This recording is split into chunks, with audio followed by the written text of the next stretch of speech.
Berita catur hari ini, Grandmaster Levan Pansulaya asal Georgia keluar sebagai juara Title Tuesday untuk minggu ini.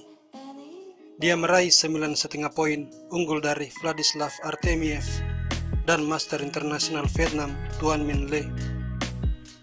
Dia memastikan gelar juara setelah mengalahkan Hikaru Nakamura di babak 9 dan remis di 2 babak tersisa. Sementara itu, Meltwater Champions Chess Tour seri ke-6 akan berlangsung pada 23 sampai 31 Mei bulan ini dengan tajuk FTX Crypto Cup dan merupakan seri chess tour terkuat karena diikuti oleh seluruh pecatur elit peringkat 1 sampai 10 dunia. Oke, game kita pagi ini adalah antara Master Nasional Latvia bernama Yanis Klavin. Dia adalah juara Latvia pada 1952. Kekuatan permainannya setara Grandmaster, tapi di tahun 1961 karirnya berhenti karena dia lebih memilih menjadi seorang ilmuwan.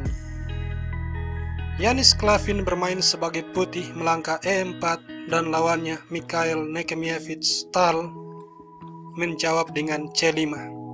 Lalu kuda raja dikembangkan D6 dan D4, pertukaran pion, kuda makan, kemudian kuda F6, kuda C3, dan Mikhail Nekemievich Tal memasuki Sicilian Dragon dengan G6.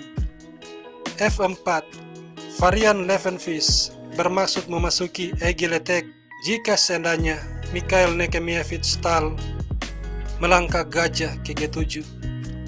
Tetapi tidak terjadi karena Nekemievich memilih kuda ke C6 dan pertukaran kuda terjadi, pion makan E5, kuda mundur, lalu pertukaran pion, pion makan. Ini membuka file E, dan terbukanya file E sangat krusial bagi kemenangan Yanis Klavin. Dia melanjutkan gajah ke-3 bermaksud untuk rokade ke sayap menteri. Setelah menteri E7 mengancam gajah, menteri ke D2 dan kuda ke F6, lalu rokade.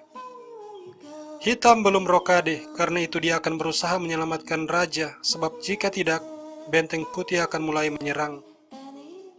Karena itu gajah G7 mengorbankan pion. Yanis Klavin mengambil pion, tetapi sebagai ganti gajahnya tidak terjaga, maka menteri makan gajah skak. Raja menghindar ke B1, sekaligus di saat yang sama mengancam skakmat dalam satu langkah. Mikhail Nekemievich Tal merespon gajah D7, sebuah taktik interference menutup ancaman skakmat. Lalu di posisi ini, Yanis Klavin memainkan langkah yang didasarkan pada taktik clearance, yaitu gajah ke B5, bermaksud melakukan serangan royal pin. Menteri melarikan diri ke B6 dan benteng E1 skak. Mikhail Nekemievich Tal menghindarkan raja ke D8 dan gajah makan pion. Tentunya gajah ini imun karena menteri makan gajah dibalas menteri makan menteri. Putih 100% akan menang. Hal ini tidak terjadi. Benteng B8 dipilih mengancam skakmat. Yanis Klavin memainkan menteri E7 skak, dan setelah raja menyelamatkan diri, benteng makan gajah skak. Tentunya benteng tidak bisa diambil sebab menteri makan kuda dan skakmat. Mikhail Nekemievich Tal memilih raja ke C8, kembali mengancam skakmat. Lalu taktik interference gajah B5 menutup ancaman skakmat.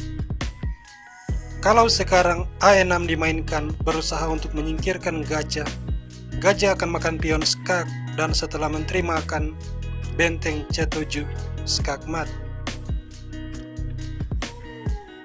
Maka Mikhail Nekemievich mencoba benteng ke B7. Dia ingin melakukan pertukaran perwira untuk mengurangi tekanan dari putih. Akan tetapi setelah pertukaran benteng, menteri makan dan menteri makan skak, dia menyerah sebab melihat kelanjutan raja makan menteri. benteng ke-7 skak sekaligus forking, mengancam pion di F7, dan pada akhirnya Yanis Klavin akan punya keunggulan terlalu banyak pion. Dia setelah ini maksimal akan unggul 3 pion.